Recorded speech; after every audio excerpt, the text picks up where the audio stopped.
Ia tumbuh dalam lingkungan yang kuat dengan satu ideologi yang tertanam dalam dirinya, ajaran yang diyakini mutlak benar dan tak terbantahkan.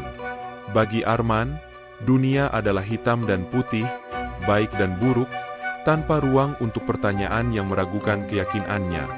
Namun, segalanya mulai berubah ketika ia memasuki universitas dan bertemu dengan seorang dosen filsafat bernama Pak Rahmat.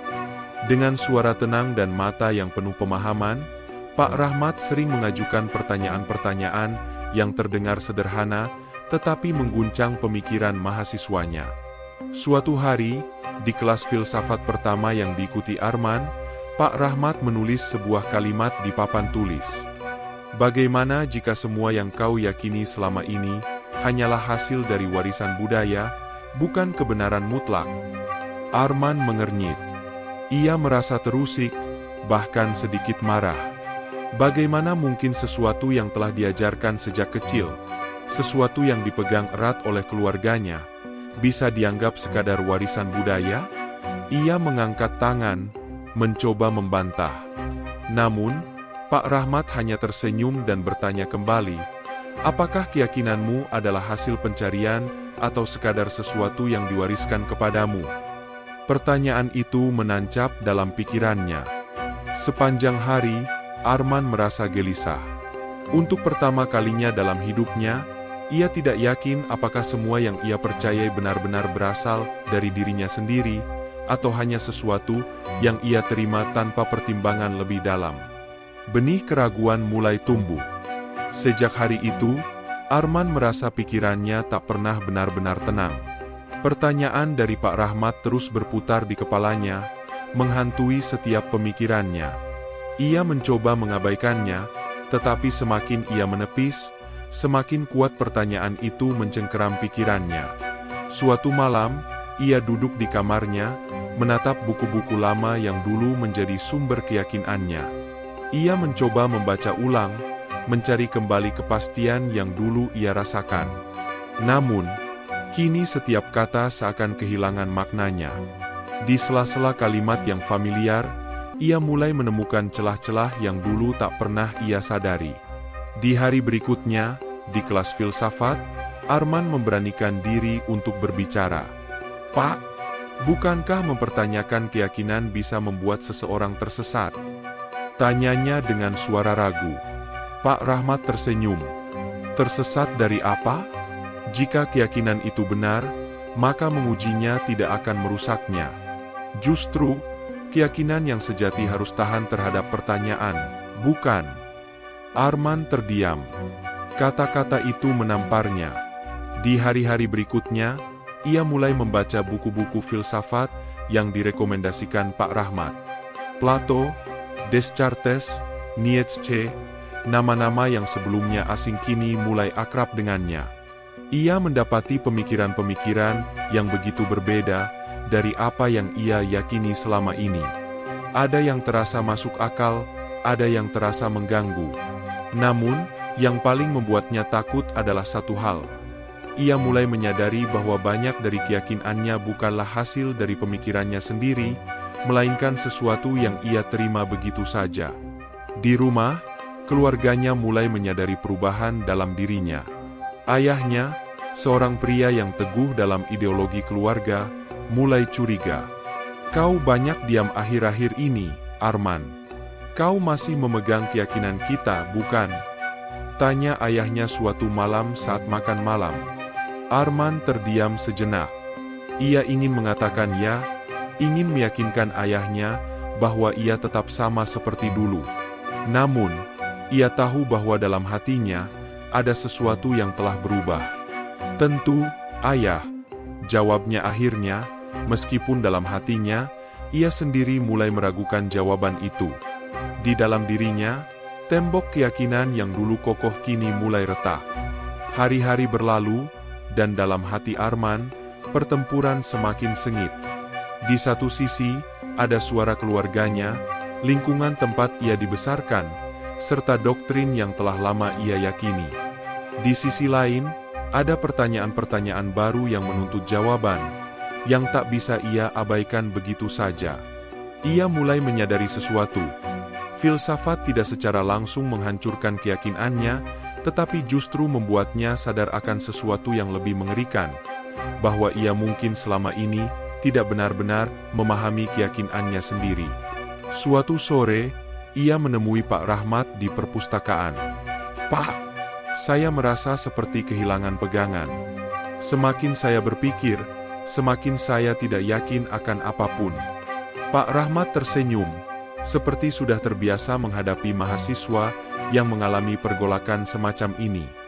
"Itulah harga berpikir, Arman," jawabnya. "Ketika kau mulai meragukan sesuatu, kau kehilangan kenyamanan. Tetapi disitulah awal dari pencarian yang sesungguhnya. Kau ingin mencari kebenaran, atau hanya ingin merasa nyaman?" Arman terdiam. Selama ini, keyakinannya memang memberinya kenyamanan. Dunia terasa sederhana, jelas, dan tidak perlu dipertanyakan. Tetapi kini, dengan semakin banyaknya pertanyaan yang ia ajukan, dunia tidak lagi terasa sesederhana itu. Malam itu, Arman pulang dengan perasaan yang semakin berkecamuk. Di rumah, ayahnya mulai curiga bahwa ada sesuatu yang berubah dalam dirinya. "Kau membaca buku-buku aneh itu lagi?" Suara ayahnya terdengar tajam ketika melihat buku filsafat tergeletak di meja. Arman mengangguk pelan. "Berhati-hatilah, Nak," kata ayahnya. "Filsafat hanya akan membuatmu tersesat." Dulu ada seorang kenalan ayah yang juga terjerumus. Akhirnya dia kehilangan segalanya, keluarga, keyakinan, dan bahkan akal sehatnya. Arman ingin membantah, ingin berkata bahwa berfilsafat bukan berarti kehilangan segalanya, tetapi justru mencari sesuatu yang lebih mendalam. Namun, ia tahu ayahnya tidak akan mendengar. Malam itu, ia duduk sendirian di kamarnya.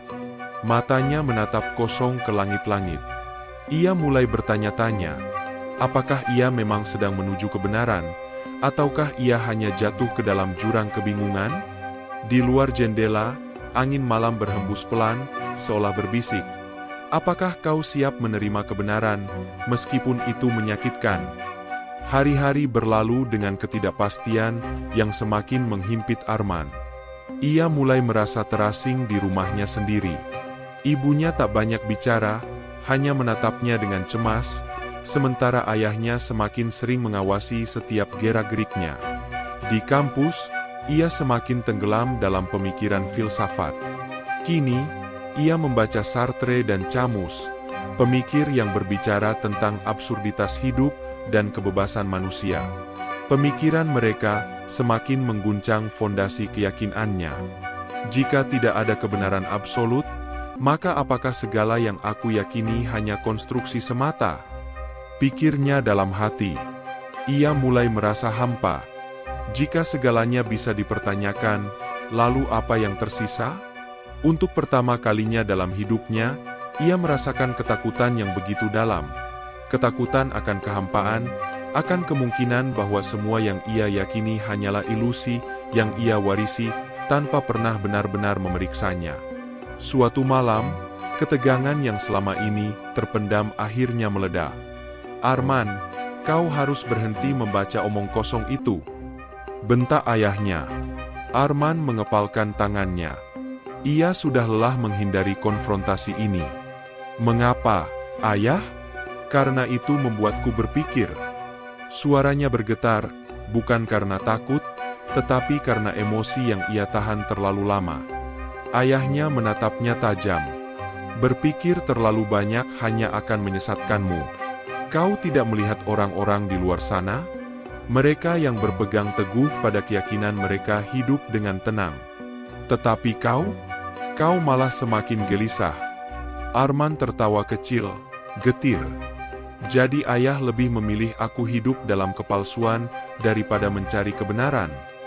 Ibunya terisak di sudut ruangan, tetapi tidak ada yang bisa menghentikan perdebatan itu. "Kau pikir kebenaran bisa ditemukan di dalam buku-buku filsafat itu? Kau hanya akan tersesat lebih jauh, Nak." Arman terdiam. Mungkin ayahnya benar, mungkin ia memang tersesat.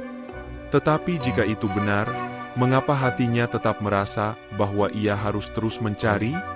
Malam itu, ia berjalan sendirian di jalanan kota, pikirannya penuh dengan pertanyaan yang tak kunjung menemukan jawaban. Ia merasa terjebak antara dua dunia, dunia lamanya yang penuh kepastian, dan dunia barunya yang penuh keraguan. Di sebuah taman sepi, ia duduk di bangku dan menatap langit. Ia teringat kata-kata Pak Rahmat. Terkadang, kau harus kehilangan sesuatu untuk benar-benar menemukannya. Dan saat itu, ia menyadari sesuatu yang sederhana namun mendalam, bahwa filsafat tidak merusak ideologi seseorang. Filsafat hanya membukakan mata seseorang terhadap kemungkinan bahwa dunia ini lebih luas dari yang pernah ia bayangkan. Bahwa kebenaran bukan sesuatu yang diberikan begitu saja, ia harus dicari, diuji, dan diperjuangkan. Ia tersenyum kecil. Untuk pertama kalinya dalam berminggu-minggu, ia merasa lebih ringan. Ia mungkin belum menemukan semua jawabannya, tetapi ia tahu satu hal pasti. Ia tidak bisa kembali menjadi dirinya yang dulu. Dan mungkin, itu bukan sesuatu yang buruk. Setelah malam itu, Arman merasa ada sesuatu yang berbeda dalam dirinya. Bukan ketenangan, tetapi penerimaan. Penerimaan bahwa perjalanan menuju kebenaran tidak pernah mudah. Ia tidak lagi mencoba melawan atau menyangkal kegelisahannya. Sebaliknya, ia mulai menerimanya sebagai bagian dari pertumbuhan. Ia masih belum menemukan semua jawabannya, tetapi kini ia sadar bahwa mempertanyakan bukanlah tanda kelemahan, melainkan keberanian untuk memahami lebih dalam. Di rumah, situasi semakin tegang. Ayahnya tak lagi berbicara dengannya kecuali untuk hal-hal yang benar-benar perlu. Ibunya mencoba menengahi, tetapi ia tahu bahwa dalam hati mereka ada rasa kecewa terhadapnya. Suatu malam, saat duduk di ruang tamu, ayahnya akhirnya kembali membuka pembicaraan. "Arman, aku hanya ingin tahu apa yang sebenarnya kau cari." Arman menatap mata ayahnya. Ia melihat kekhawatiran yang tulus di sana, bukan sekadar kemarahan. "Aku hanya ingin tahu apakah yang selama ini aku yakini benar-benar milikku, atau hanya sesuatu yang aku terima tanpa berpikir," jawabnya pelan. Ayahnya menghela napas. "Tapi apakah hasilnya sepadan? Lihat dirimu sekarang. Kau terlihat lebih gelisah dibandingkan sebelumnya." Arman tersenyum kecil. "Mungkin, ayah. Tapi lebih baik gelisah karena berpikir daripada tenang dalam kepalsuan." Ayahnya tidak menjawab. Ia hanya menatapnya dalam-dalam, seolah berusaha memahami putranya yang kini terasa begitu asing baginya. Di kampus, Arman semakin sering berdiskusi dengan Pak Rahmat dan beberapa teman yang juga tertarik pada filsafat. Ia mulai melihat bahwa tidak ada satupun pemikiran yang benar-benar mutlak. Setiap gagasan memiliki celahnya, setiap ideologi bisa dipertanyakan. Namun, alih-alih membuatnya semakin putus asa, hal ini justru membebaskannya. Ia mulai memahami bahwa filsafat bukanlah tentang menghancurkan keyakinan, tetapi tentang membangun keyakinan yang lebih kuat, bukan berdasarkan warisan atau doktrin, tetapi berdasarkan pemahaman yang ia dapatkan sendiri. Suatu sore, ia menulis di buku catatannya, "Dulu aku berpikir bahwa kehilangan keyakinan berarti kehilangan diri sendiri. Tetapi kini aku mengerti bahwa justru dengan mempertanyakan, aku mulai menemukan diriku yang sebenarnya." Arman tahu bahwa jalannya masih panjang. Ia mungkin akan kehilangan beberapa hal di sepanjang perjalanan. Penerimaan dari keluarganya, kenyamanan dalam kepastian, atau bahkan rasa kebersamaan dengan orang-orang yang dulu sepaham dengannya. Tetapi ia juga tahu bahwa dalam pencarian ini, ia akan menemukan sesuatu yang lebih berharga, pemahaman yang sejati, dan keberanian untuk menerima bahwa kebenaran tidak selalu datang dalam bentuk yang kita harapkan. Saat ia berjalan pulang melewati jalanan kota yang kini terasa lebih luas dari sebelumnya, ia tersenyum. Ia belum menemukan semua jawabannya. Dan itu tidak masalah. Karena kini, Ia tahu bahwa pertanyaanlah yang akan membimbingnya.